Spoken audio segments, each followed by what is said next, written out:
un certain type de signal qu'on appelle signal numérique, et les modems, c'est ce qui était destiné à, donc à un signal analogique. Ok, donc c'est en fonction du type de signal que je vais générer que je vais utiliser soit une carte réseau numérique ou bien un modem. Bon, on y reviendra par la suite pour bien expliquer c'est quoi la différence entre un signal numérique et analogique lorsqu'on abordera le chapitre suivant. Maintenant, en plus donc des interfaces de communication qui sont les cartes réseau, donc on a besoin d'équipements d'interconnexion. C'est quoi les équipements d'interconnexion dans un réseau? Ce sont des boîtiers qui vont réaliser un certain nombre de tâches. Alors, c'est des tâches à différents niveaux. Ça peut être une tâche simple, comme ça peut être une tâche complexe. Donc, dans les éléments d'interconnexion de bas niveau, on va retrouver les concentrateurs, les multiplexeurs. À un niveau plus important, donc on va retrouver les commutateurs. Si on veut encore rajouter d'autres fonctionnalités, donc on va parler de routeurs. Les équipements d'interconnexion les plus complexes, ce sont les passerelles. Bon, là, je ne vais pas donner plus de détails, parce que ça sera le but donc, du chapitre 4, il me semble. Simplement, sachez qu'il y a des équipements nécessaires pour interconnecter les machines. C'est-à-dire que vous ne pouvez pas relier toutes les machines entre elles avec des câbles différents. C'est impossible. Carte réseau ne permet d'avoir qu'un seul câble. Donc, si vous avez une dizaine de machines, vous n'allez pas avoir 10 câbles. Donc, une machine ne reliée qu'avec un seul câble. Donc, à un certain moment, pour pouvoir regrouper les communications pour faire un certain nombre de tâches, il faut des équipements externes, c'est-à-dire ce n'est pas les PC ou les serveurs. C'est des équipements dont le rôle est d'assurer la communication entre les différents ETTD formant le réseau. D'accord. Et donc, j'ai un ensemble d'équipements possibles. Chacun réalise une tâche à son niveau.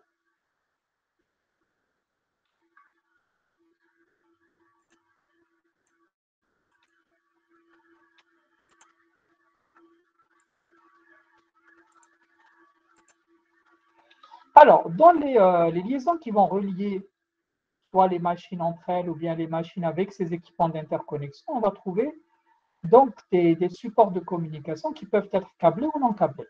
Alors, si c'est câblé, donc c'est physique. Si c'est non câblé, ce sera l'air qui va être utilisé comme support de communication. Alors, quel que soit le type de support, donc on va les distinguer, ces supports-là, par rapport à leur appartenance, c'est-à-dire à qui ils appartiennent. Si je suis dans une entreprise, où là je suis un particulier, j'ai envie de créer mon propre réseau. Donc si ce réseau-là, il est localisé à l'intérieur de, par exemple, si c'est c'est-à-dire c'est ma maison, j'ai envie de créer mon propre réseau, donc ça va être un réseau propriétaire, c'est-à-dire qu'il m'appartient. Donc tout ce qui constitue ce réseau-là va m'appartenir, c'est-à-dire que je ne vais pas utiliser des infrastructures ou là, des moyens externes. Donc, c'est ce qu'on appelle, donc quand on parle de support ici ou là de ligne de transmission, on va parler de ligne directe privée, qu'on va noter ici L. Ça veut dire que ces câblages ou là, ces lignes de communication, donc si elles sont câblées, donc, sont la propriété de l'organisation ou là du particulier. Maintenant, imaginez une entreprise qui a plusieurs agences. C'est-à-dire que c'est des agences qui sont éparpillées dans l'espace. Hein, vous prenez une banque, vous avez le siège central, mais vous avez des agences commerciales. Ces agences-là communiquent avec le siège central. Donc, il faut qu'il y ait donc des transmissions, en tout cas des supports de communication qui permettent de relier donc, ces agences vers le siège central. Et donc, les distances peuvent être très importantes.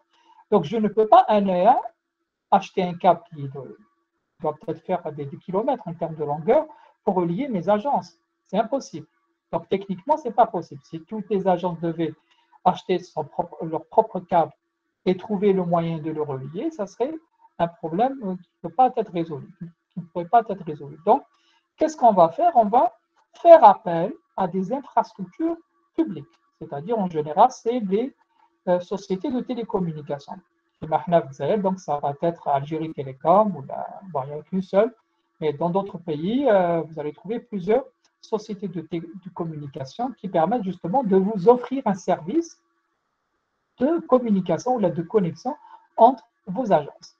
Dans ce cas-là, ces lignes qui vont être utilisées vont être appelées lignes téléphoniques spécialisées. Pourquoi spécialisées? Parce qu'elles sont louées et elles ont des performances différentes. C'est-à-dire c'est des performances qui vont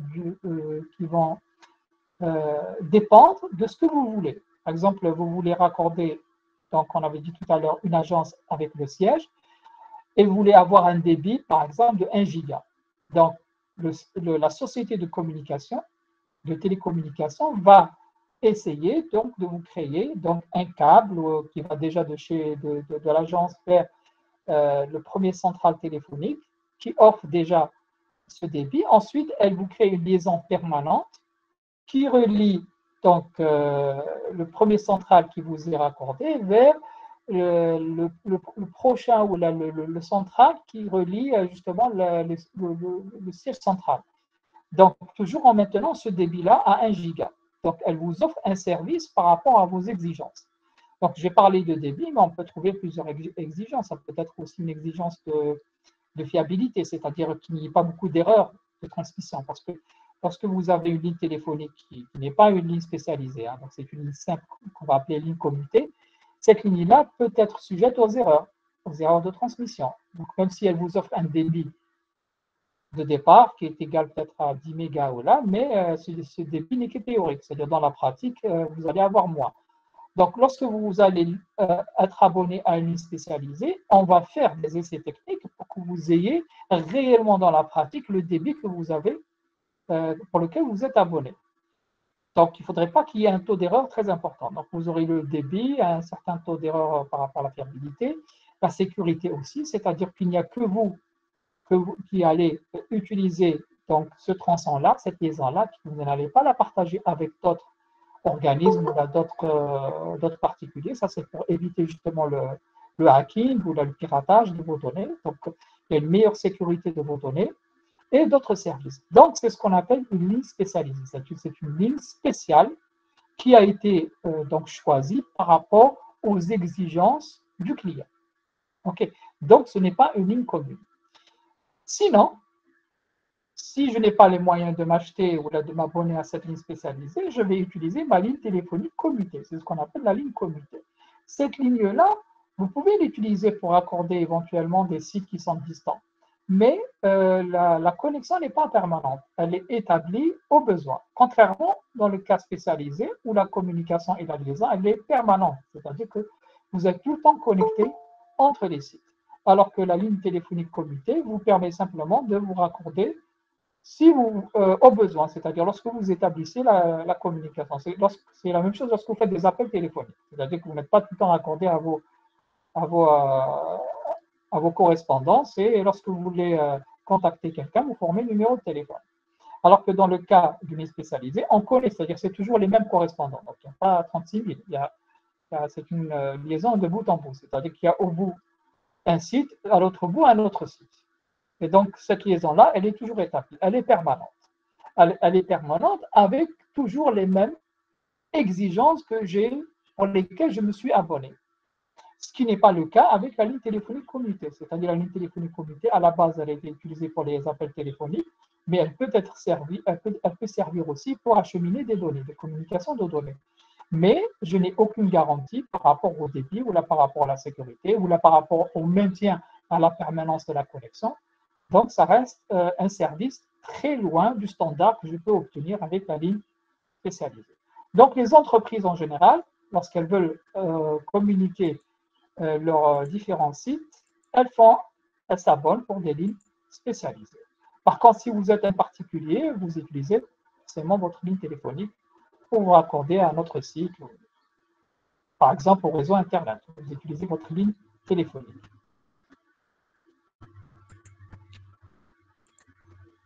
Est-ce que c'est clair avant de passer à la suite? OK, on avance. Maintenant, quand on prend une liaison, on peut la qualifier soit de liaison point à point ou bien de liaison multipoint. Alors, c'est quoi la différence? Dans une liaison point à point, on interdit un support, qu'il soit câblé ou non, qui va relier de bout en bout deux machines. Donc, ça, deux machines ou là, deux équipements d'interconnexion. Donc, ça, on appelle cette liaison-là une liaison point à point. C'est-à-dire qu'il y a à un bout un équipement, à l'autre bout un équipement. Donc, il y a deux équipements qui sont reliés par ce support-là. Quand je parle de liaison multipoint, c'est-à-dire que le câble ou là, le support permet de relier non pas deux machines au bout, mais surtout le tronçon, le câble ou là, le support, je vais trouver plusieurs équipements qui vont se greffer à ce câble-là ou là, à ce support. Donc, un exemple de liaison multipoint, vous avez les réseaux Wi-Fi. Les réseaux Wi-Fi, le support, il n'est pas matériel, il est immatériel. Okay. Mais quand vous créez un réseau Wi-Fi, si vous considérez le support comme étant, si vous le voyez comme étant un câble, donc ce support-là permet de relier plusieurs équipements en même temps. Parce que le Wi-Fi ne permet pas de rassembler que deux équipements, il permet de rassembler plusieurs équipements en même temps à un même réseau. Dans le cas câblé, il y a certains câbles qui permettent aussi de raccorder plusieurs machines sur un même câble. Par exemple, le câble coaxial. Alors, c'est quoi le câble coaxial? C'est le câble que vous trouvez qu'on utilise, par exemple, pour relier votre antenne parabolique à votre démo. Ça, c'est un câble coaxial. Bon, celui qu'on utilise en informatique, il est un peu plus petit, c'est-à-dire qu'il n'a pas le même diamètre, mais c'est les mêmes constituants qu'on va retrouver dans le câble coaxial qui est utilisé, que ce soit en informatique ou dans le domaine de la télévision, etc. Oui? Le câble coaxial, on ne peut pas toujours relier avec plusieurs appareils. C'est dans certains cas.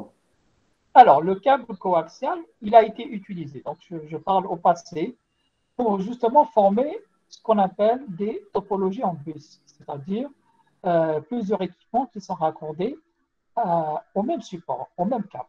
Mais il peut être aussi utilisé dans une topologie point à point. Mais si vous voulez utiliser une topologie câblée en multipoint, vous êtes obligé d'utiliser le câble coaxial.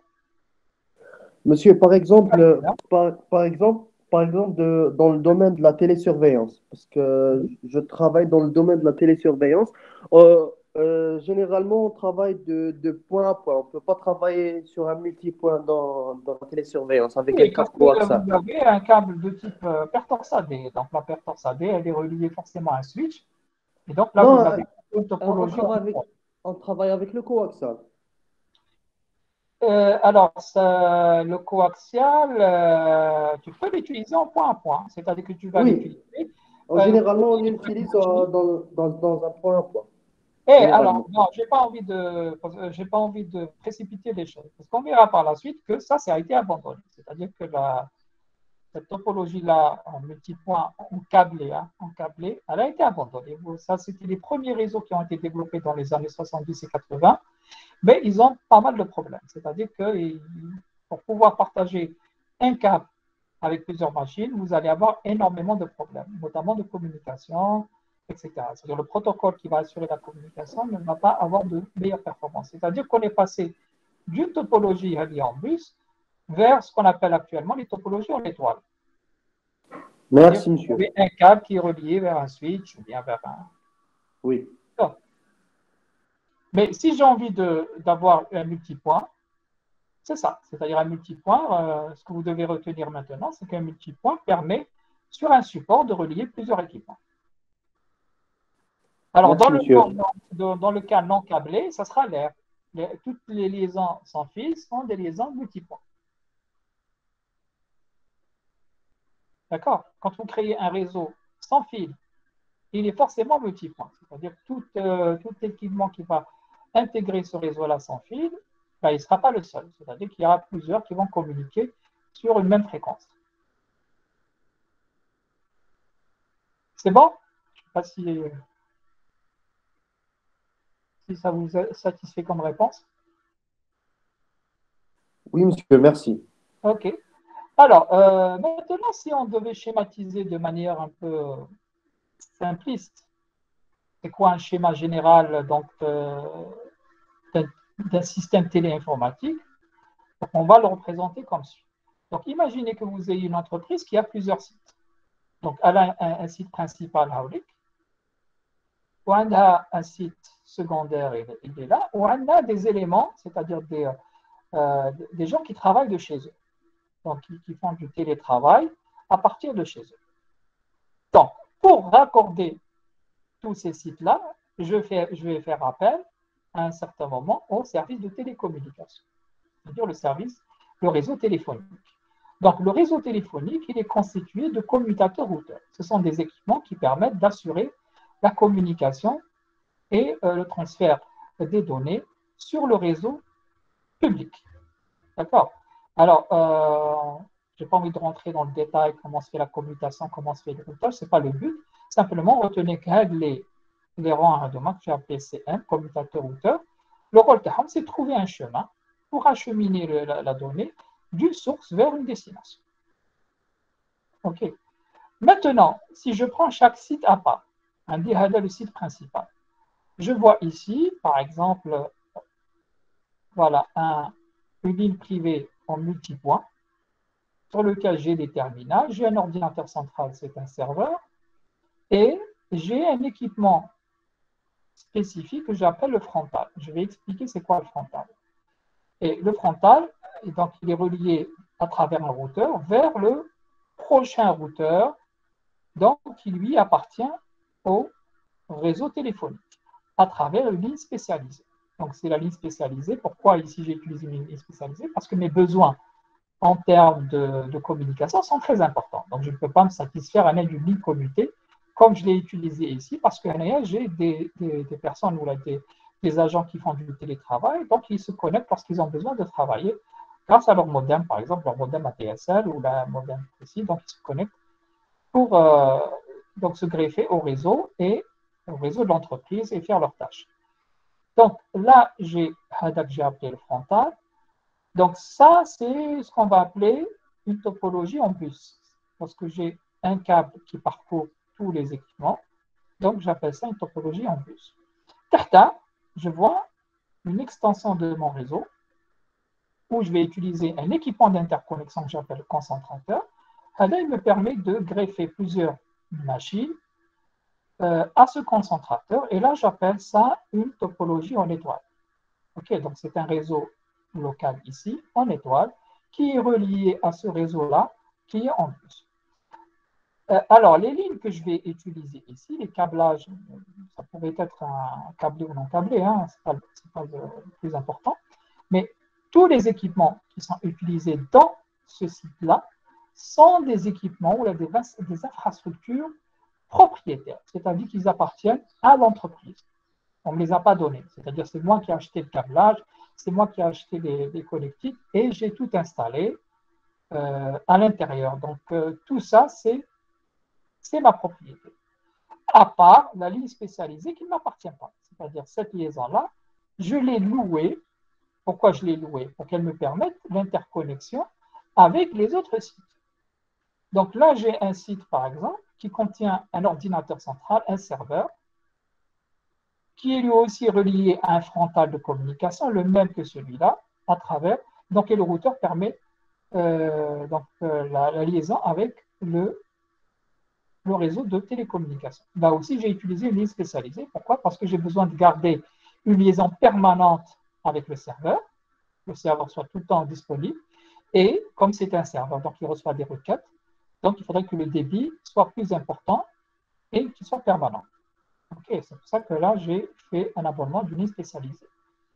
Alors, revenons vers ce frontal-là. C'est quoi le routeur? Le frontal, si vous voulez, c'est l'appellation ancienne de ce qu'on appelle actuellement les pare-feux. Donc, les pare-feux, c'est quoi? Ce sont des équipements qui vont assurer, comme si c'était, si vous voulez, un garde-fou par rapport à l'extérieur. C'est-à-dire, lorsque j'ai envie d'assurer une communication avec le réseau extérieur, donc je mets un équipement qui va m'assurer la sécurité de la communication entrante et la communication sortante. C'est-à-dire, là, je peux faire des configurations pour dire ce que je peux envoyer comme données et ce que je peux recevoir. Donc, toute communication qui sort du réseau Hanaya doit passer par le frontal. Et donc, c'est ce frontal ou là, ce pare-feu, ce garde-fou, qui va vérifier est-ce que j'ai les autorisations pour faire cette communication externe ou non. Et s'il y a un trafic entrant, là aussi, je regarde est-ce que ce trafic a le droit de rentrer dans le réseau ou non. OK. Donc, ça s'apparente à ce qu'on connaît actuellement comme étant le pare-feu. Donc, le pare-feu, il est toujours positionné à la sortie et à l'entrée du réseau. C'est-à-dire celui qui va gérer la communication qui sort du réseau et celle qui rentre vers le réseau. Et donc, j'en ai mis aussi un ici pour protéger l'ordinateur central contre éventuellement des attaques ou des trafics qui sont non autorisés. D'accord? Bon, ici, malheureusement, je suis chez moi, donc je ne peux pas me permettre d'installer un pare-feu. De toute façon, la communication qui va de chez moi, courant de chez moi, elle n'est pas si critique que ça. Donc, il n'y a pas besoin de mettre des filtres de sécurité. OK. Donc, j'ai besoin de protéger éventuellement mes bases de données, mon ordinateur central, un certain nombre d'informations qui se trouvent au niveau justement des sites là où l'information est traitée. Donc, voilà globalement comment va se présenter un système informatique avec plusieurs réseaux distants qui vont être interconnectés par un réseau public. Donc, ça, c'est des réseaux privés. Ça, c'est un réseau public qui assure l'interconnexion ou l'intercommunication de ces sites-là. Est-ce que c'est bon? Est-ce que vous avez des questions par rapport à ça? Alors, une petite remarque. Là, j'ai mis des routeurs. Pourquoi? Parce que les routeurs, c'est ce qu'on va utiliser comme équipement d'interconnexion à un niveau supérieur. C'est-à-dire, je vais leur demander de réaliser une opération de routage, c'est-à-dire déterminer le chemin qui mène de là vers là. Donc là, je suis obligé de les utiliser quand je fais appel à des liaisons spécialisées, parce que ces liaisons sont permanentes. Par contre, si je dois utiliser ma ligne de communauté, ma ligne téléphonique, un modem me suffit. Parce que là, ce n'est pas une ligne permanente, je me connecte au besoin. Une fois que je me suis connecté, je rends cette connexion-là. Donc, un modem me suffit ici pour utiliser ma ligne commutée.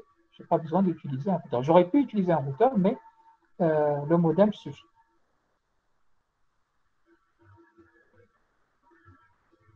Et on avait dit, si vous vous rappelez tout à l'heure, on avait dit un modem est utilisé. C'est une carte réseau spécifique qu'on va exploiter dans le cas où la transmission est dite analogique. Donc, le signal qui est transmis ici est à une nature précise, c'est un signal analogique. Pourquoi? Parce que quand vous avez un téléphone fixe, lorsque vous levez le combiné, il y a le signal. Ce signal-là que vous entendez, donc la tonalité que vous envoyez, elle représente un signal analogique. Donc ce signal-là, c'est ce qui va être exploité pour transmettre les données par le processus de modulation. Donc le processus d'encodage des informations de transmission analogique est appelé modulation.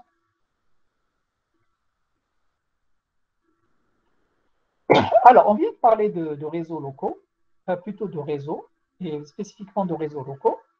Donc, le réseau local, ce qui est appelé aussi en français RLE comme acronyme, et LAN en anglais pour Local Area Network, ça va désigner donc une agglomération de machines, donc une interconnexion de machines, qui est limitée dans l'espace, c'est-à-dire qu'elle ne va pas être étendue dans l'espace. Donc, c'est soit au niveau d'un établissement ou d'un building ou là, chez vous, dans votre maison. Donc, vous pouvez créer un réseau local. Donc, c'est limité. C'est-à-dire que tous les équipements formant ce réseau-là sont des équipements propriétaires. C'est ce qui va caractériser un réseau local. OK. Et aussi, le fait qu'il soit limité dans l'espace, c'est-à-dire qu'il ne va pas s'étaler sur de grandes distances. Vous prenez l'université de Belfort, là, c'est un réseau local, même s'il est grand, puisque le site, le campus, il est assez large, mais tant que je ne sors pas des limites de l'université, je suis dans le réseau local de Belfort. Dès que je fais appel à un service de communication externe à l'université, là, je n'appelle plus ça un réseau local. Je passe à une échelle plus importante. Cette échelle-là me permet de construire ce qu'on appelle le réseau métropolitain, notre RL. Ça, c'est à l'échelle d'une ville. Par exemple, vous pouvez avoir des grandes entreprises ou là, des banques, etc., qui, bon, ils ont plusieurs sites et pour relier donc leurs sites, comme on l'a vu tout à l'heure à travers le schéma, donc je fais appel à des ressources publiques, c'est-à-dire à des connexions appartenant au service public. Donc ça, c'est à une échelle, on va dire, d'une ville ou d'une wilaya. Donc on va parler d'un réseau métropolitain. Si je monte à un niveau plus important, c'est-à-dire que je suis à l'échelle d'un pays ou là, à une échelle internationale, voire planétaire, c'est-à-dire que c'est une entreprise qui a des sites qui se trouvent sur différents pays, sur des distances très importantes. Oui, je fais appel peut-être à des connexions satellitaires ou la sous-marine, c'est-à-dire je passe entre les mers à travers des voies de communication par fibre optique internationale. Là, je parle de réseau large ou là de réseau étendu. En anglais, on parle de Wide Area Network. Donc là, c'est un réseau quasiment planétaire, c'est-à-dire qu'il permet de raccorder des sites qui sont éloignés, voire transfrontaliers, c'est-à-dire que je passe d'un pays vers un autre. OK. Donc le réseau Internet, par exemple, est un réseau étendu, un réseau large, parce qu'il dépasse les limites, les frontières des pays. OK. Donc cette classification des réseaux, elle s'est faite par rapport à l'envergure, c'est-à-dire quel est l'espace que va occuper le réseau. Est-ce que c'est un espace réduit ou moyen ou large. OK. Et donc, selon cet espace, donc, j'ai classé mes réseaux. Donc, c'est la première classification qui a été faite dans les années 80-90. Ensuite, il y a eu d'autres classifications par rapport à d'autres critères. Parmi les autres critères qui ont été utilisés pour classer les réseaux, on parle de réseau filaire ou là, les réseaux sans fil. Ça, c'est plus récent. C'est apparu à partir de la fin des années 90, des années 2000, parce que les réseaux sans fil n'existaient pas avant. Les réseaux sans fil sont apparus très tard. Dans l'historique, tu as les réseaux. Donc, les réseaux sans fil se sont développés à partir des années 90 pour trouver tout le ressort à partir des années 2000, etc. Donc, les réseaux filaires, c'est tous ceux qui vont utiliser des câbles pour interconnecter donc les équipements qui forment le réseau. OK. Donc là, on parle de réseau filaire. Quand je suis dans les réseaux sans fil, c'est-à-dire que je vais me débarrasser des câbles. Je vais utiliser des liaisons radio, des liaisons sans fil, telles que le Wi-Fi ou le Bluetooth ou le WiMAX ou tous les types de réseaux sans fil, pour accorder mon infrastructure, que ce soit les équipements, que ce soit les machines, etc. Bon, l'avantage d'utiliser un réseau sans fil, c'est que vous vous débarrassez du câblage. Et le câblage, il est très compliqué. Il est compliqué déjà par rapport à son coût, mais aussi par rapport à son installation. Parce que si vous êtes dans une entreprise, dans un building, c'est toujours problématique, un casse-tête pour voir comment faire passer les câbles. Parce que vous devez faire passer les câbles en faisant en sorte de ne pas être prêt par rapport au câble électrique, de respecter un certain nombre de critères de sécurité, faire en sorte que la distance qui va de chaque machine vers les armoires de brassage soit la plus optimisée possible, et sans parler des coûts de maintenance, parce que vous pouvez avoir des dommages, des dégâts au niveau des câbles, et là, pour trouver où est la panne, ce n'est pas toujours évident. Donc, la gestion du câble est très problématique quand je dois l'utiliser. Bien qu'il y ait des avantages aussi à avoir les réseaux filaires, parce que quand vous utilisez un câble, vous garantissez un peu plus de sécurité, parce que le câble, il est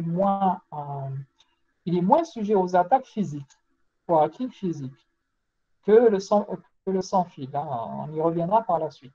Aussi, vous garantissez un service, c'est-à-dire en termes de débit, en termes de fiabilité. Alors, quand je dis fiabilité, c'est par rapport au taux d'erreur, c'est-à-dire les messages qui portent des erreurs. Donc, qui est plus constant que si vous devez utiliser un réseau sans fil. Donc, le réseau sans fil va vous décharger de tout ce qui est installation, câblage, etc., et toute la problématique et la maintenance qui va avec, mais il va vous apporter d'autres problèmes qui ne se retrouvent pas dans le réseau filaire.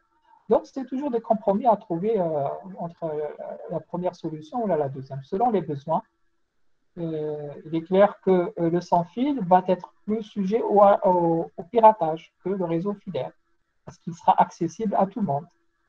Ok, vous ne pouvez pas vous protéger par une tentative de hacking. Par contre, le filaire, tant que la machine n'est pas raccordée de manière câblée au réseau, elle ne peut pas essayer de pirater.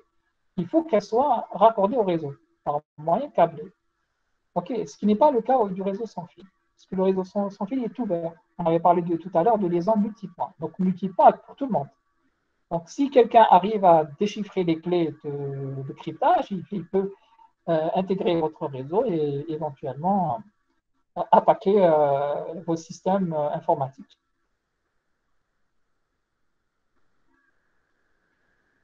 Alors, on va retrouver plusieurs technologies sans fil. Il n'y a pas qu'une seule technologie. Déjà, vous, à votre niveau, au niveau de votre PC, vous avez deux cartes réseau sans fil. Vous avez la carte réseau Wi-Fi qui utilise un type de fréquence, un type de transmission. Et vous avez, par exemple, le Bluetooth qui utilise un autre type de transmission. Donc, vous avez deux cartes réseau qui sont distinctes, qui sont intégrées dans votre laptop ou là dans votre PC. OK. Selon le cas, vous utilisez soit le Bluetooth, soit le Wi-Fi.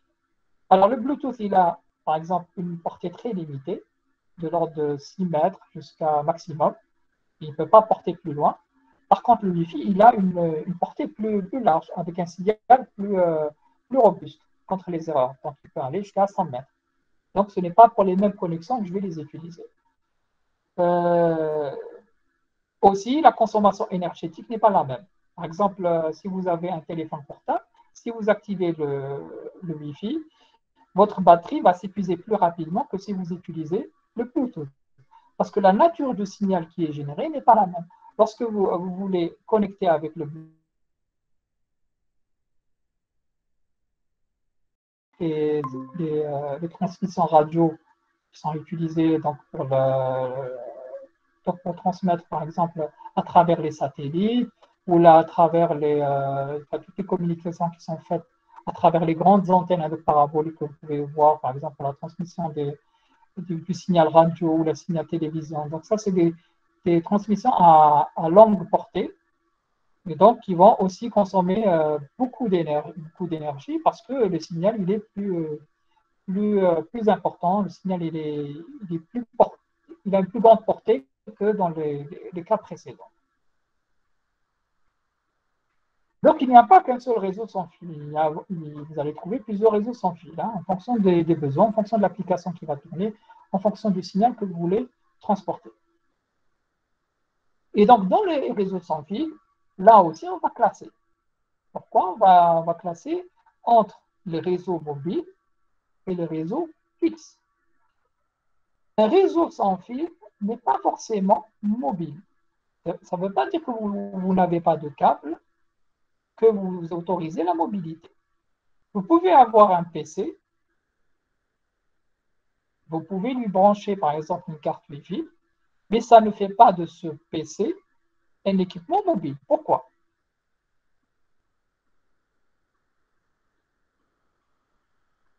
Allô? Est-ce que vous êtes là, s'il vous plaît? Oui, monsieur. Oui, alors. Oui, monsieur. Alors pourquoi le fait, par exemple, de raccorder votre PC avec une carte Wi-Fi ne fait pas de votre PC un élément mobile? Ça peut être un PC fixe, non? Oui, il est fixe, c'est ce que j'ai dit. C'est-à-dire, j'ai dit le fait que vous ayez un réseau sans fil, qui utilise le sans fil, n'implique pas la mobilité. Je vous ai donné un exemple, comme votre PC. Monsieur, puisque le Wi-Fi, C'est-à-dire le PC, hein, le PC, celui qui a un écran, l'unité centrale. Si vous lui mettez une carte sans fil, donc ça ne fait pas de lui un élément mobile. Vous êtes d'accord? Pourquoi? Monsieur, the network area. Est-ce que vous avez compris la question? Il n'est pas mobile. Vous comprenez c'est quoi mobile? Maintenant, il ne peut pas se déplacer. Votre téléphone portable, il est mobile. Votre PC n'est pas mobile. Est-ce qu'on est d'accord avec ça? Mais pourquoi le PC Oui, monsieur. le téléphone portable, il est mobile?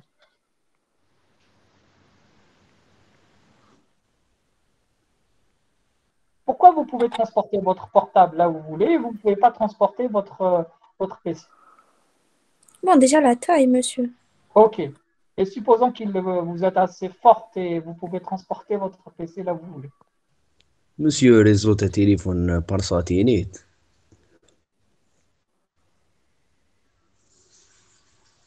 Le réseau de téléphone. Non, ça n'a rien à voir. Un collègue, imagine que tu as mis d'abord, le téléphone ne marche pas par satellite. Hein, donc, utilise il a une carte réseau. Vous avez le Wi-Fi. Votre téléphone, imaginez qu'il ne contient même pas de puce. Vous pouvez le déplacer. Vous pouvez le déplacer. Votre PC, vous ne pouvez pas le déplacer. Pourquoi le PC, vous ne pouvez pas le déplacer? Alors, il y avait une première tentative. On m'a dit il est lourd, il est encombrant, oui, mais ce n'est pas la raison principale.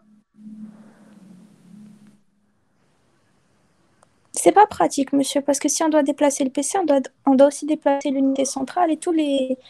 Supposons que vous pouvez. Oui, avec sa carte Est-ce que vous pouvez le Wi-Fi. déplacer? Est-ce que vous pouvez aller dans votre voiture et utiliser votre PC? Non, Pourquoi? parce que déjà, on n'a pas où le brancher. Vous Monsieur, n'avez parce que le signal Wi-Fi doit être fixe. Non, non, non, non. Je reviens à ce qu'a dit votre camarade. Vous n'avez pas où le brancher. L'alimentation. Bien sûr, vous n'avez pas d'alimentation. La mobilité, elle dépend de l'autonomie. L'autonomie électrique, c'est-à-dire en termes énergétiques. C'est-à-dire que vous n'avez pas la possibilité d'alimenter votre équipement en énergie. Donc, il n'est pas autonome. C'est-à-dire, même si j'avais un PC qui était commode, que je pouvais transporter, je ne peux pas l'emmener où je veux, je ne peux pas le faire fonctionner. Parce qu'il n'a pas de batterie. Alors que votre laptop, vos téléphones portables sont des équipements autonomes. Donc, vous n'avez pas besoin de les brancher. En tout cas, vous les branchez que lorsque la batterie elle est épuisée. Mais sinon, vous avez une autonomie qui vous permet cette mobilité et d'être connecté, par exemple, au réseau téléphonique ou au réseau Internet, là où vous vous trouvez, sans qu'il y ait de problème.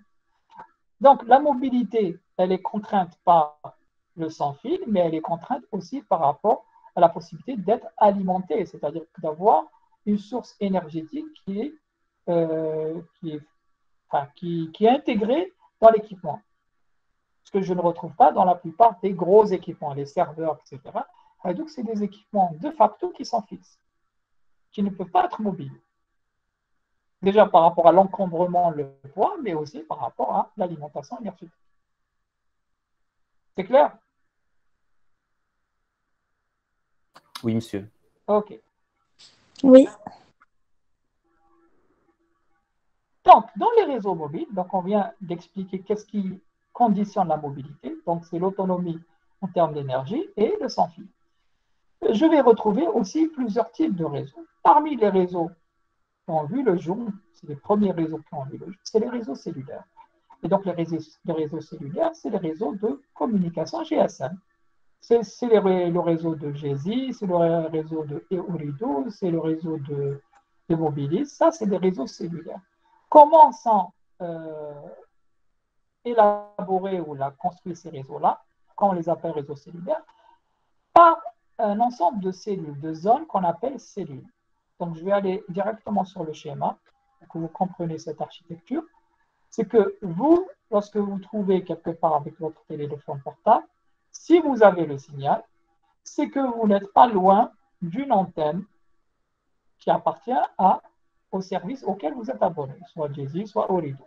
Donc, il faudrait que vous soyez dans le périmètre de cette antenne. Donc, vous avez des antennes à Jay-Z, vous avez des antennes à Orido, vous avez des antennes à Mobilis. Donc, on va supposer qu'Ada, c'est le réseau de Mobilis. Donc, Mobilis, elle a plusieurs antennes qui couvrent des zones qu'on appelle des cellules. Quand je me retrouve ici dans la zone, je suis enregistré à travers cette antenne. C'est cette antenne-là qui va m'identifier. Elle va envoyer mes informations vers un centre principal, celui de Mobilis, qui va regrouper tous les abonnés qui sont actifs. Okay. Donc, je vais être enregistré au niveau des serveurs, comme quoi je suis actif, c'est-à-dire que ma puce est active et qu'elle est localisée au niveau de cette cellule. Pourquoi? Parce que le signal est parvenu pas à travers cette antenne. Donc, lorsque je vais, moi, construire mon réseau, je ne vais pas placer les cellules n'importe où. Je vais les placer de telle façon à couvrir le maximum d'espace. Maintenant, je vais placer mon antenne à une certaine hauteur et faire des tests et des études pour voir la portée du signal de cette antenne, le maximum où elle peut aller. Donc, les tests m'ont dit, voilà, la périphérie pour laquelle je peux servir tous les abonnés qui se trouvent dans cette zone-là. Donc, quand je vais installer une deuxième antenne, il ne faudrait pas qu'il y ait des chevauchements. Il faudrait que l'antenne Hadia, je fais des tests pour voir où va se terminer le signal TAHA. Donc, il faudrait que le signal se termine juste à l'endroit où il yibda la cellule voisine, pour qu'il n'y ait pas de chevauchement et pour que j'optimise la couverture de mon réseau. Et donc, c'est comme ça que je vais construire mon réseau cellulaire. Ça va être une cellule qui va avoir des cellules voisines et on va éviter justement qu'il y ait des zones de chevauchement. Donc, pour des raisons de coût déjà et pour des raisons d'interférence, parce qu'il n'y a pas trop d'interférence. D'accord? Alors, lorsque vous êtes abonné, par exemple, à Mobilis, vous passez d'une cellule à une autre. Donc, lorsque vous quittez cette cellule, vous vous rapprochez de celle-là. Donc, le signal qui vous relie à cette cellule va faiblir et à un certain moment, le signal qui vous relie éventuellement à la deuxième cellule va augmenter. Donc, les antennes Hadouma, ils vont envoyer un signal vers le central pour le dire que cet abonné-là, il est en train de quitter une cellule pour rejoindre une autre cellule. C'est ce qu'on appelle le handover. C'est-à-dire que on va vous passer entre la main de cette cellule vers la main de la deuxième cellule.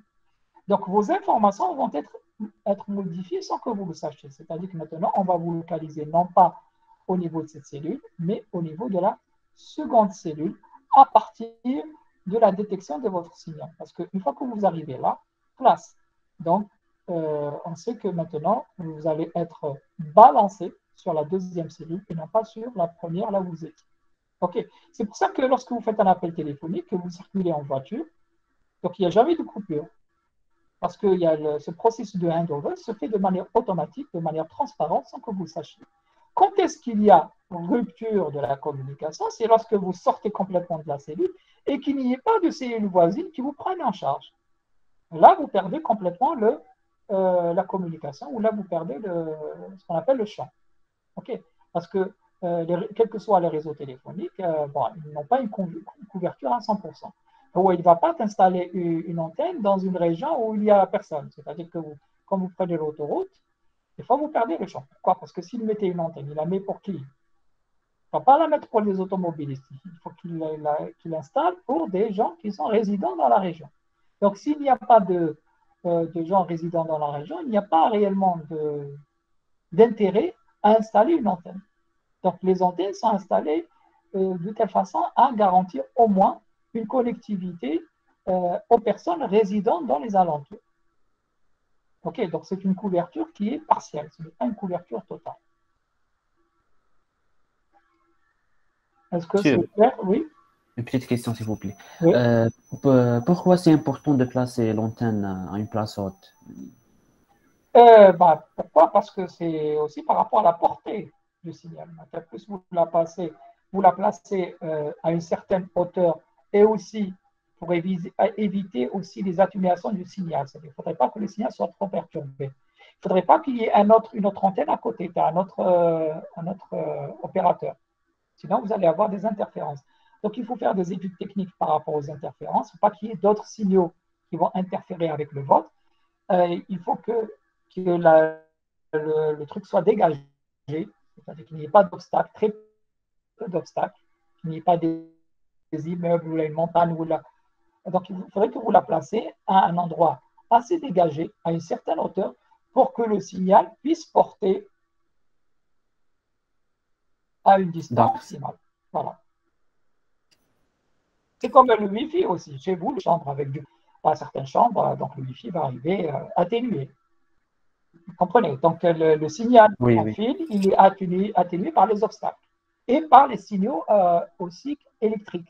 Quand, par exemple, vous avez votre téléphone, vous mettez en marche le micro-ondes, vous allez perturber les communications à votre téléphone. Voilà, si la télé elle est allumée. Donc, tout ce qui est, par exemple, champ magnétique électrique perturbe les signaux donc sans fil. Donc, il faut faire attention à ça. Il faut des études pour voir justement quel est le meilleur emplacement pour garantir une optimalité dans le lien. Bon, ça, c'est les réseaux cellulaires mobiles. Donc, ça, c'est une autre classification. Donc, on a les réseaux cellulaires. Et l'autre type de réseau, c'est le réseau ad hoc. Alors, c'est quoi un réseau ad hoc? Ad hoc, en latin, veut dire improvisé. Donc, c'est un réseau improvisé. C'est-à-dire, il peut ne pas exister à l'instant T. Il va exister à l'instant T plus 1. On va dire peut-être défait à l'instant T plus 2. C'est-à-dire, un réseau improvisé ou un réseau ad hoc est construit, il a une durée de vie momentanée, il est établi ou là, il est construit pour un besoin spécifique limité dans le temps. Un exemple simple d'un réseau ad hoc. Lorsque vous voulez, par exemple, échanger des fichiers ou là, des photos ou là, ce que vous voulez entre deux, par exemple, téléphones portables, vous activez le Bluetooth. Donc, vous avez créé un réseau ad hoc entre deux équipements. Vous avez échangé vos fichiers ou là, ce que vous voulez. En bas, vous avez rempli la liaison. Une fois que vous avez rempli la liaison, le réseau n'existe plus. Donc ça, c'est à une échelle très basique. Mais on peut voir ça à une échelle plus importante. C'est-à-dire que vous avez des PC, vous voulez les raccorder, vous créez un réseau. Une fois que vous avez terminé votre tâche, vous défaites toutes les liaisons que vous avez créées. Donc le réseau ad hoc n'a vécu que pour le temps de votre tâche ou là, le process que vous vouliez réaliser. D'accord? Donc les réseaux ad hoc, ce sont des réseaux sans infrastructure. C'est-à-dire qu'il n'y a pas d'infrastructure de communication, contrairement au réseau cellulaire. Dans les réseaux cellulaires, c'est quoi l'infrastructure? Ce sont les antennes. C'est le site qui contient toutes les informations, les bases de données. Donc, il y a une infrastructure fixe et il y a les équipements mobiles qui sont tous les téléphones mobiles qui sont en train de circuler dans les cellules. Okay, donc, il y a la partie mobile, il y a la partie fixe. Ce qui n'est pas le cas des réseaux ad hoc. Dans les réseaux ad hoc, tous les équipements sont mobiles et il n'y a pas d'infrastructure fixe. Enfin, mobile, non. Mais en tout cas, tous les équipements, il n'y a pas d'infrastructure fixe. C'est-à-dire que tous les éléments peuvent se connecter ou de se déconnecter. Donc, il n'y a pas de connexion permanente, il n'y a pas de serveur, il n'y a rien. Donc, ça, c'est lié à la nature du réseau. C'est-à-dire que le réseau n'est pas, comme il n'est pas permanent dans le temps, donc je le crée momentanément, je le défais une fois que je n'en ai plus besoin. Alors, vous allez me dire à quoi ça sert. Bon, déjà, à votre niveau de base, c'est-à-dire que c'est pour éventuellement échanger des données, faire un travail collaboratif, mais à un niveau plus important. On peut envisager ces réseaux-là lorsque je me retrouve dans des situations extrêmes, c'est-à-dire des situations où l'infrastructure de communication n'existe pas. Alors, quand est-ce que l'infrastructure de communication n'existe pas? Par exemple, en temps de guerre, en temps de catastrophes naturelles, en temps de missions d'exploration dans des milieux hostiles. Par exemple, vous allez explorer une grotte et vous voulez faire communiquer plusieurs intervenants qui sont à l'extérieur avec ceux qui sont à l'intérieur, etc. Donc, vous avez besoin de créer un réseau ad hoc. Vous allez faire la guerre à un autre pays, vous n'êtes pas... C'est-à-dire que quand il y a eu la guerre du Golfe, donc il y avait des troupes américaines qui ont déplacé tous leurs équipements, leurs bateaux, etc. Pour pouvoir coordonner les troupes, il faut créer des réseaux ad hoc entre, par exemple, les bateaux, entre les troupes qui sont les troupes terrestres, les troupes aériennes, etc. Donc, il faut coordonner à travers justement ces réseaux de communication ad hoc. Et là, vous n'avez pas d'infrastructure fixe parce que vous n'êtes pas dans votre pays. Vous êtes à l'étranger, vous déplacez tous vos équipements. Imaginez qu'il y a un tremblement de terre ou qu'il y a une catastrophe naturelle, le réseau de télécommunication n'est plus opérationnel. Donc là, pour assurer justement les secours, vous devez créer un réseau ad hoc momentané pour assurer les communications entre, par exemple, le ministère de l'Intérieur, les troupes de sauvetage, etc., ou là, les hôpitaux mobiles. Donc, on doit assurer la communication entre ces sites-là. Et donc, je le fais à travers un réseau ad hoc. D'accord, donc c'est voilà les applications où on pourrait utiliser ce type de réseau. Alors, simplement retenez la différence, c'est qu'un réseau ad hoc n'a pas d'infrastructure fixe. Il n'y a pas de, par exemple, d'ordinateur ou il n'y a pas de liaison fixe. Tout est, c'est-à-dire temporel. Tout est créé pour durer un certain temps. Et une fois que le besoin n'existe plus, donc je peux défaire le réseau. Monsieur, Oui, est-ce qu'on peut dire que le réseau pour les talkie-walkie, c'est un réseau ad hoc? c'est un réseau ad hoc, hein, c'est-à-dire ce n'est pas utilisé pour l'acheminement des données. Donc, ce n'est pas un réseau informatique. Mais c'est un réseau de communication ad hoc. Merci. OK. Parce que vous ne passez pas par une antenne externe. Vous ne passez pas par une structure fixe.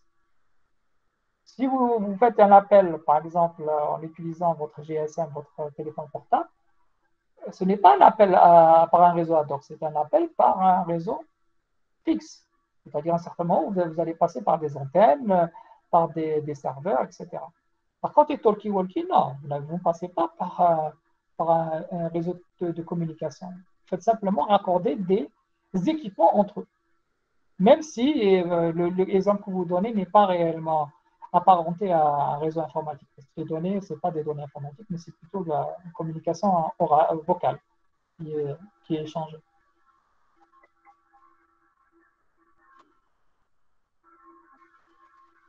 Alors, dans le développement des réseaux, on peut trouver d'autres types de réseaux, tels que j'en avais parlé la dernière fois, les réseaux domestiques, les smart hubs, qui sont en vogue dans les pays développés, qui sont les États-Unis, le Japon, les pays européens aussi. C'est-à-dire l'introduction de la gestion informatique à tous les niveaux dans un domicile. C'est-à-dire tout ce qui est climatisation, le confort des habitants est amélioré grâce justement à l'ordinateur qui va gérer donc, que ce soit la température, l'éclairage, la sécurité, la télésurveillance plutôt. Enfin, il peut aussi déclencher l'arrosage de votre jardin s'il trouve que, par exemple, les plantes ne sont pas bien irriguées. Enfin, voilà. Donc, tout est géré, tout est automatisé sans que vous ayez vous-même à le faire. C'est-à-dire que c'est à travers des capteurs, donc il y a des actions qui sont déclenchées de manière automatique ou bien manuelle. Ça pourrait être aussi la télésurveillance, c'est-à-dire que si on détecte un événement qui est anormal, on peut vous envoyer un SMS et puis vous actionnez une action à distance. Par exemple, la fermeture aussi, autre chose, la fermeture des volets, s'il y a trop de soleil, ou l'ouverture des volets.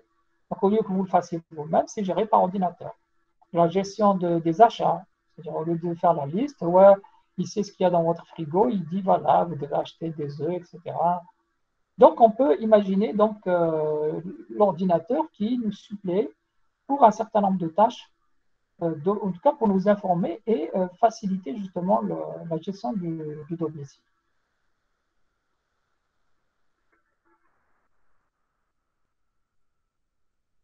Donc là, vous avez un schéma, a priori, qui vous synthétise ces tâches-là qui peuvent être réalisées par ordinateur. On peut trouver aussi ce qu'on appelle les réseaux sans fil. En anglais, les Wireless Essential Networks. Donc, les Wireless Essential Networks sont en vogue. Pourquoi? Parce qu'ils vont aussi suppléer l'être humain dans certaines tâches critiques. Alors, ça pourrait être utilisé, par exemple, pour surveiller les frontières. Donc, au lieu de mettre des gendarmes tout au long de la frontière, par exemple, algérienne, c'est assez coûteux. C'est-à-dire, quand vous prenez la frontière algérienne, c'est dans le désert, dans un milieu très hostile où il fait très très chaud. Vous mettez quelqu'un à surveiller, c'est pas très évident. Ça coûte en nourriture, c'est-à-dire c'est un coût assez énorme et en ressources humaines. Parce qu'il faut les déplacer, les récupérer. Donc, un réseau de capteurs de surveillance aurait été plus approprié. Vous allez placer des caméras, des capteurs terrestres enfouis, des radars, etc., pour pouvoir capter éventuellement une intrusion dans vos frontières. Donc, dès qu'il y a une intrusion, donc on envoie vers un centre de commande, et avec le centre de commande, il peut décider, en activant les caméras, pour voir est-ce que réellement c'est une intrusion humaine, ou là un animal qui était de passage, ou là c'est simplement des nomades qui habitent la région. Donc, on peut évaluer le risque. Une fois qu'on a évalué le risque, on peut là déployer des troupes, envoyer des troupes, ou même pas des troupes, on peut envoyer un drone d'identification pour pouvoir justement traquer en tout cas celui qui est la cause de cette intrusion-là. Donc, c'est une économie en termes de coûts de gestion, parce que vous n'aurez plus à déployer des troupes, et aussi vous n'avez plus à vous déplacer vous-même, vous faites tout ça à distance. Donc, vous pouvez simplement, grâce à ce réseau-là, contrôler toutes vos frontières, surtout si elles sont importantes et si l'environnement il est hostile.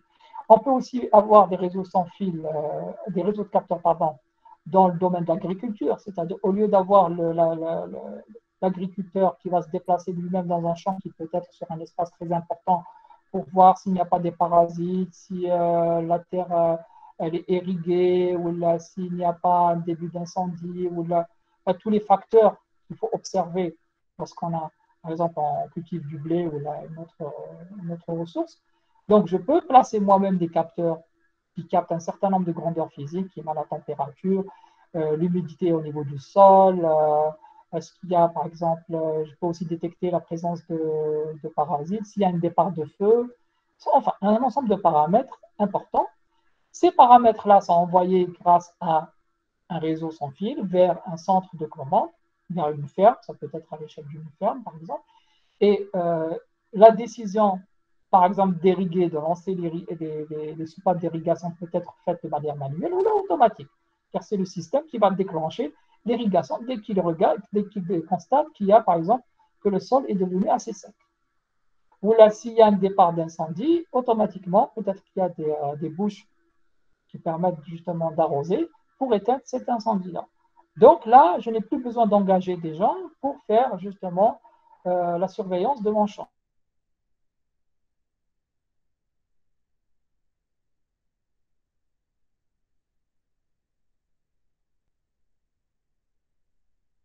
On les utilise partout, dans tous les domaines, selon nos besoins.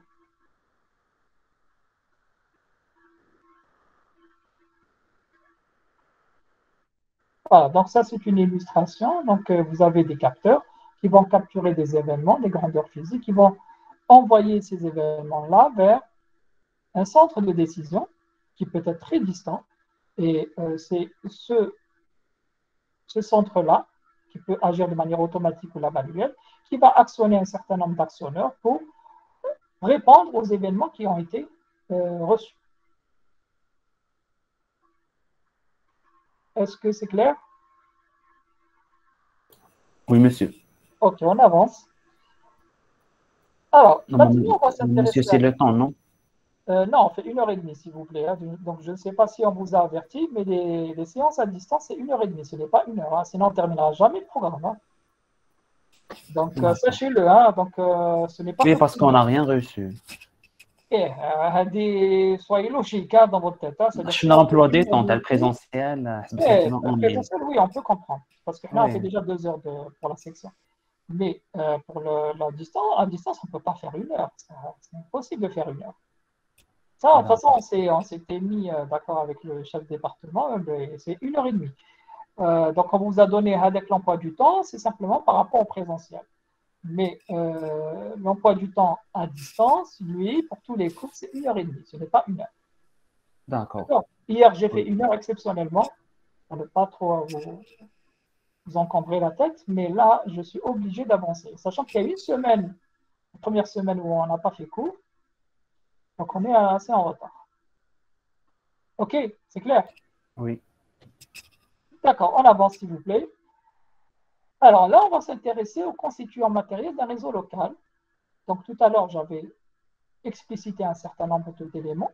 Là, on va donner encore un peu plus de détails. Donc, pour pouvoir réaliser un réseau local, donc rappelons un réseau local, c'est quoi? C'est un réseau qui est limité dans l'espace. Et le réseau local, c'est un réseau propriétaire, c'est-à-dire qu'il appartient à un organisme, à une organisation. Donc, tous les équipements sont propriétaires.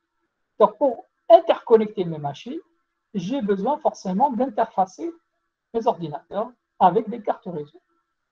Alors, ça peut être des cartes réseau numériques, si les liaisons sont numériques, les signaux sont numériques, ou bien des modems, si je parle de transmission analogique. À un certain moment, j'aurai peut-être besoin de ce qu'on appelle les transmetteurs ou là les transceivers ou là les adaptateurs. C'est quoi les adaptateurs? Ce sont des équipements, des petits boîtiers qui permettent d'adapter le signal entre un câble et un autre câble. C'est-à-dire si le câble ne suffit pas et que je dois le prolonger par un autre câble, soit de même nature ou là de nature différente, je ne peux pas les coller comme un câble électrique. Ça ne se fait pas comme ça.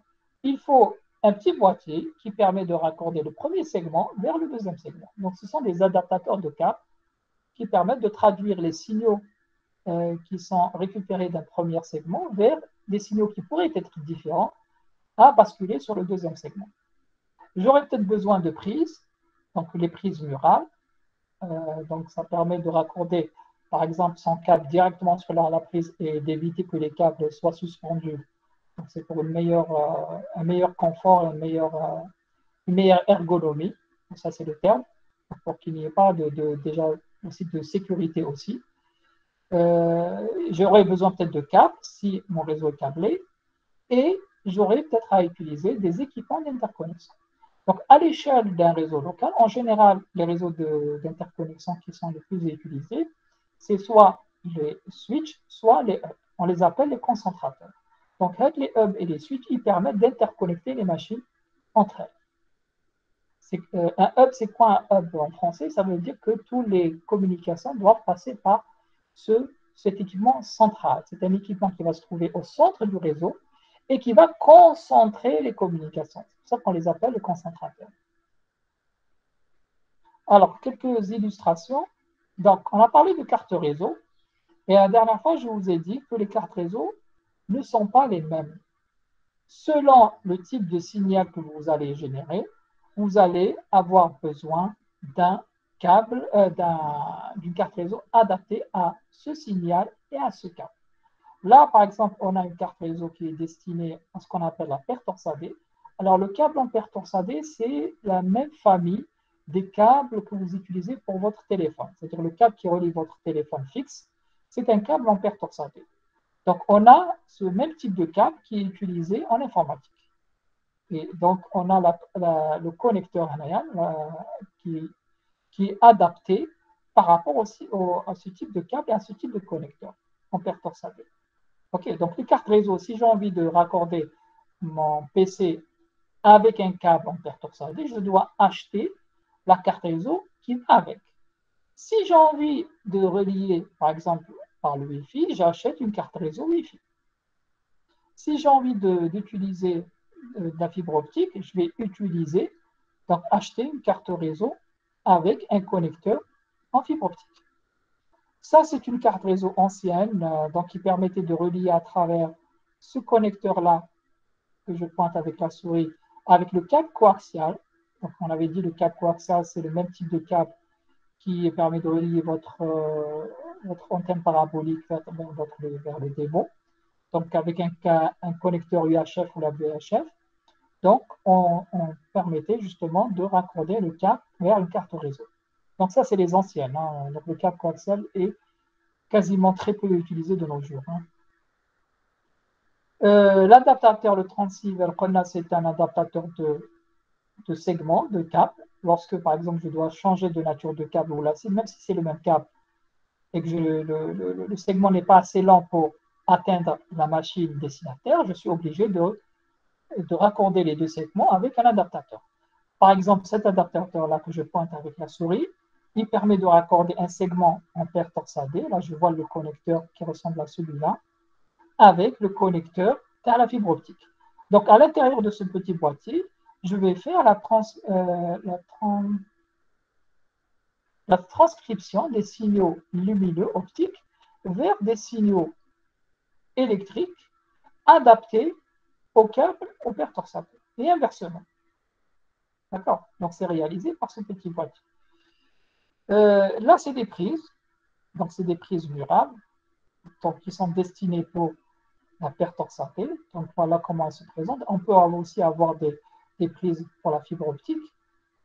Donc, ça permet d'éviter d'avoir des câbles qui pendent comme ça. Donc, en général, je fais passer à travers des goulettes des câbles et à l'intérieur des murs pour éviter qu'elles soient apparentes.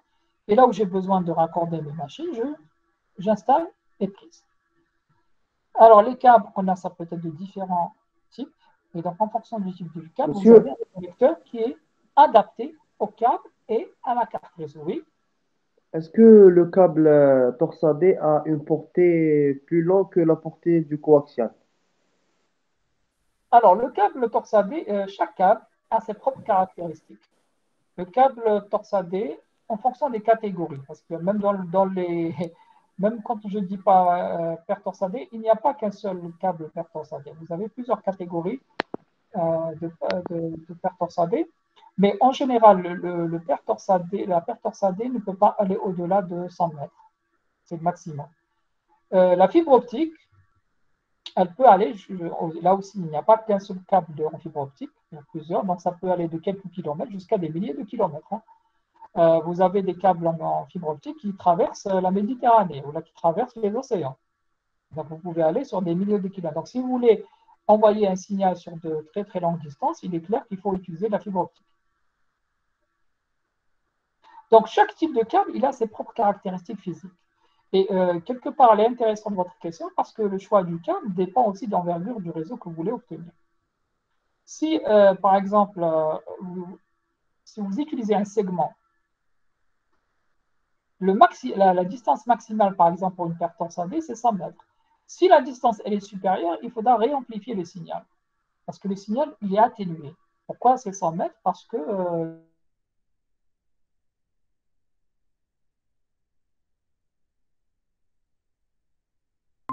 il peut avoir aussi plusieurs utilités. Donc, si je sais que, par exemple, mes deux équipements, par exemple, sont distants de 150 mètres, je sais que je ne peux pas les raccorder directement avec un seul segment de paire torsadée. Je suis obligé au milieu, de mettre justement un adaptateur qui permet de réamplifier le signal. D'accord? Et c'est le cas pour tous les câbles. C'est-à-dire, lorsque vous allez acheter un câble dans le commerce, chaque câble a ses propres caractéristiques. C'est-à-dire, vous allez trouver les caractéristiques en termes de distance maximale, en termes de débit, en termes de taux d'erreur. Tout ça a été normalisé. C'est-à-dire que ce sont des équipements standardisés. On ne construit pas un câble comme ça. Je vais fabriquer des câbles. Non. Il y a des standards qui ont été établis et il faut respecter ces standards en termes de résistance, en termes de comment est construit le cuivre à l'intérieur, les protections de ce câble-là. Parce que tout ça, toutes ces caractéristiques vont délimiter les performances de votre câble. Et donc, tous les câbles qui sont commercialisés dans le commerce donc, sont standardisés par rapport à un besoin. Et en fonction de mon besoin, je vais acheter le câble qui va répondre justement à mes exigences en termes d'envergure, en termes de débit, en termes de fiabilité, le taux d'erreur, etc. Alors, on a parlé aussi de concentrateurs. Donc, les concentrateurs, c'est quoi? C'est des boîtiers. Voilà, donc ils se présentent comme suit. Donc, vous voyez, là, il y a des ports. Donc, le nombre de ports va délimiter le nombre d'équipements que je peux raccorder dans mon réseau. Alors, en général, ce sont des boîtiers qui vont se situer au milieu, dans le centre du réseau. Et donc, tous les autres PC ou là vont être reliés à ce concentrateur via des câbles. Alors, ça, c'est un concentrateur qui va utiliser de la paire torsadée. C'est les mêmes ports que je vais retrouver ici. D'accord? Donc, ça, c'est un concentrateur, un switch avec 4 ports. Si mes besoins d'interconnexion sont plus importants, il est clair que je dois acheter un concentrateur, un hub ou un switch avec un nombre de ports plus important. Si ça ne me suffit pas, je dois acheter plusieurs switches que je mets en cascade. C'est ce qu'on va retrouver dans les grandes entreprises. Où là, par exemple, vous allez dans les salles de TP, avec la salle de TP, vous allez voir d'ailleurs, vous allez avoir ce qu'on appelle des armoires de brassage. Quoi, une armoire de brassage? Ça ressemble à une armoire où vous allez trouver plusieurs switches qui sont entreposés. Pourquoi? Parce que le nombre de machines, rien que dans le département informatique, c'est des centaines ou les 200 machines. Donc, j'ai besoin d'avoir plusieurs switches pour raccorder tous les équipements du département. Parce que je ne peux pas trouver un switch qui contient 120 ports, c'est impossible.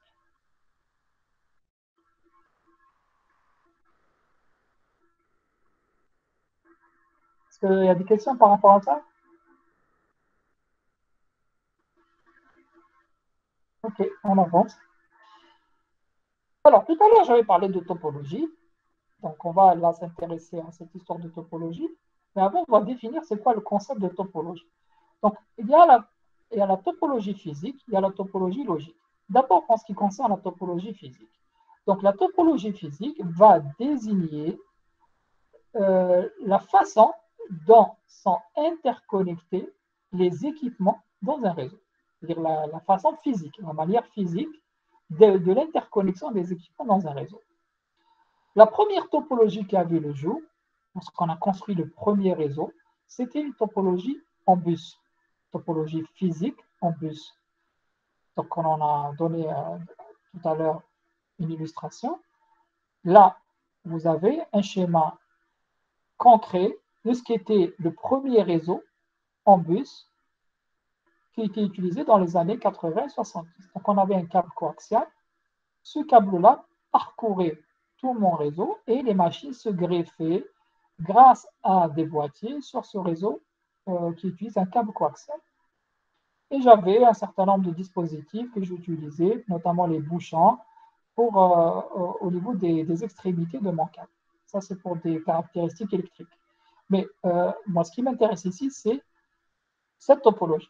Donc, cette topologie-là est appelée une topologie en plus. Donc, il y a un seul câble qui parcourt tous les équipements de mon réseau. D'accord? Alors, ça, c'est une topologie physique. Je peux parler de topologie en bus logique. C'est-à-dire que le fonctionnement ressemble à celui d'un bus. C'est le cas du Wi-Fi. C'est-à-dire que dans le Wi-Fi, l'air n'a pas une existence réelle, n'a pas une existence physique. Mais le fonctionnement intérieur, il s'apparente comme si c'était un bus qui parcourait toutes les machines. C'est comme si c'était, si vous voulez, un câble physique qui parcourait toutes les machines, parce que c'est le même fonctionnement. C'est-à-dire que c'est comme si j'avais un même câble. En tout cas, la façon de communiquer est la même que si j'avais un câble, lorsque vous êtes dans le Wi-Fi ou là, le Bluetooth. D'accord?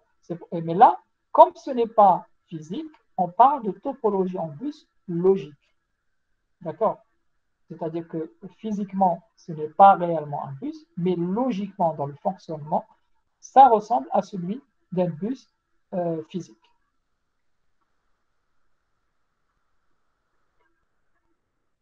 Bon, la topologie en bus a été abandonnée, hein, notamment pour les réseaux locaux. Pourquoi? Parce qu'il y a énormément je parle de la topologie en bus physique. Hein.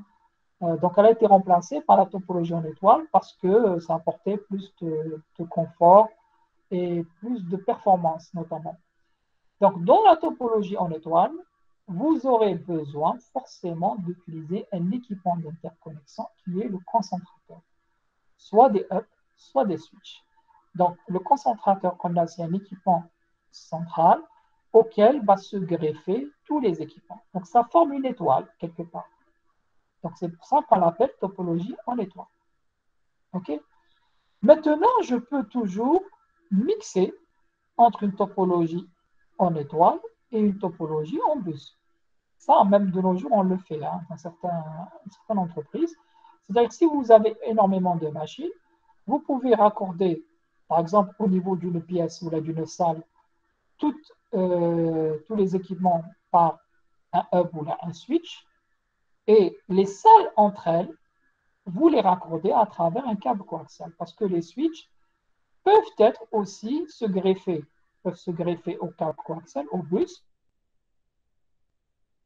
hub vers le câble coaxial. Donc, lorsque j'ai besoin d'assurer une communication dans une même salle, donc la communication peut être limitée à ça, c'est-à-dire à ce niveau-là. Dès que j'ai envie d'envoyer vers une autre salle, donc le signal peut se propager sur le câble coaxial pour atteindre les autres switches ou là, les autres hubs pour justement me mettre en communication avec les machines distantes.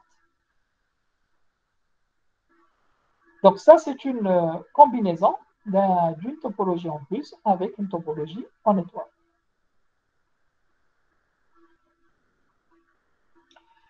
J'aurais pu aussi cascader, c'est-à-dire ne pas utiliser un câble coaxial et assurer l'interconnexion de ces switches ou de ces hubs en cascade. C'est-à-dire que les switches, ils ont la possibilité de se raccorder avec le prochain switch. Je peux consommer un port ici pour le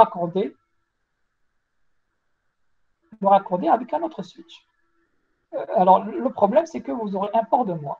C'est-à-dire que votre contenance ou votre capacité de raccord des machines va diminuer. Parce que vous consommez 1 et 1 ici, donc c'est -1 chaque fois que vous utilisez un câble pour cascader les switches entre eux. Si vous avez besoin de justement assurer la communication entre ces réseaux-là.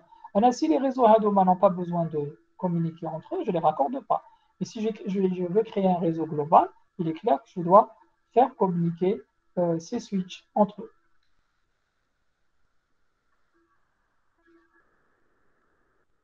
Je peux trouver aussi une topologie en anneau. Donc la topologie en anneau, comme son nom l'indique, c'est une topologie où les machines vont se présenter en boucle. C'est-à-dire que chaque machine, ou chaque équipement, pour être plus correct, va être relié à un équipement successeur et un équipement prédécesseur pour former une boucle.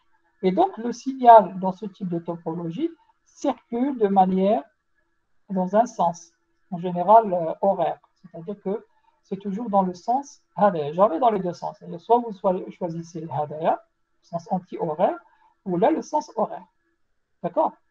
Donc la communication, elle est toujours là. C'est-à-dire que si j'ai envie d'envoyer de cette machine, celle que je pointe avec la souris vers celle-là, je suis obligé de parcourir toutes les machines intermédiaires dans le sens que j'ai établi. Même si cette machine est ma voisine, en tout cas elle est mon prédécesseur, mais elle n'est pas dans le sens de la communication. Donc la communication, elle est toujours dans un sens prédéfini. Alors, les premiers réseaux en anneau se présentaient physiquement sous forme d'un anneau. C'est-à-dire que j'avais une carte réseau qui avait deux ports. Un port qui permet de relier la machine prédécesseur et un port qui permettait de relier la machine successeur. Mais pour des raisons pratiques de déploiement notamment du câble et certains problèmes techniques, donc on a simulé l'anneau par une topologie en étoile. C'est-à-dire qu'on a rajouté un équipement, un concentrateur spécifique qu'on appelle répartiteur. Ce répartiteur joue le rôle, c'est-à-dire qu'il va simuler le fonctionnement de l'anneau. C'est-à-dire que la communication, elle va être donnée à une machine, ensuite à une deuxième, une troisième, une quatrième, c'est-à-dire que même la circulation des données suit le même raisonnement que si j'avais l'anneau. Une topologie physique en anneau. Donc on va appeler ici la topologie, une topologie physique en étoile, mais une topologie logique en anneau. C'est-à-dire physiquement, le réseau, il se présente comme étant une étoile. Mais dans le fonctionnement Tao, donc la topologie logique, c'est celle d'un anneau. Okay.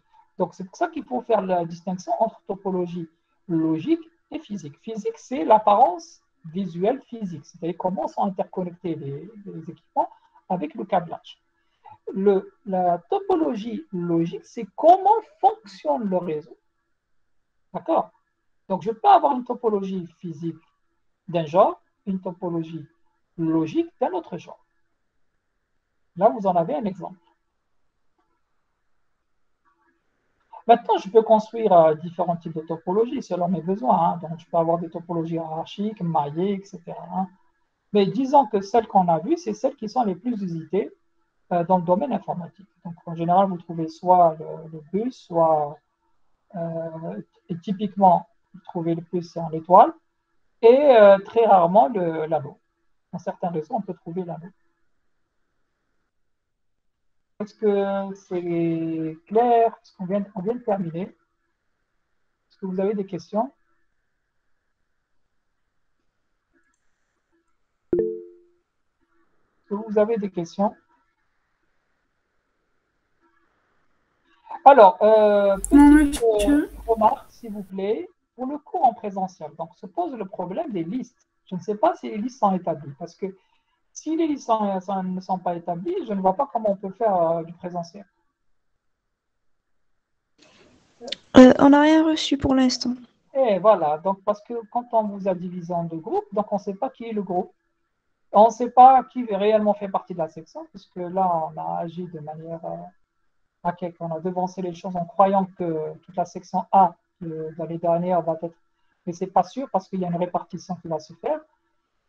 Donc, je vais vous relancer parce que sinon, on le fera à distance. Hein. Si vous venez tous, parce qu'il y a 1 heure pour le premier groupe, 1 heure pour le deuxième groupe. Donc, j'espère que les listes seront présentes. Oui, monsieur, pour le moment, on se divise comme l'année passée, et puis c'est tout. Oui, mais qui va venir la première heure, qui va venir la seconde heure? Vous avez une répartition par rapport à ça? Parce qu'il y a 1 heure Oui, pour si le on premier suit... groupe et 1 heure pour le deuxième groupe. C'est ça? Oui, c'est ça. Vous êtes 120, Oui, donc il y a peut-être dans une salle. Donc il faut peut-être une soixantaine pendant la première heure et la soixantaine pendant la deuxième créneau. Et j'espère que les listes seront présentes, sinon on verra comment faire. En tout cas, je reste en contact avec votre délégué et on verra d'ici là. Voilà. Donc à dimanche, on va se dire.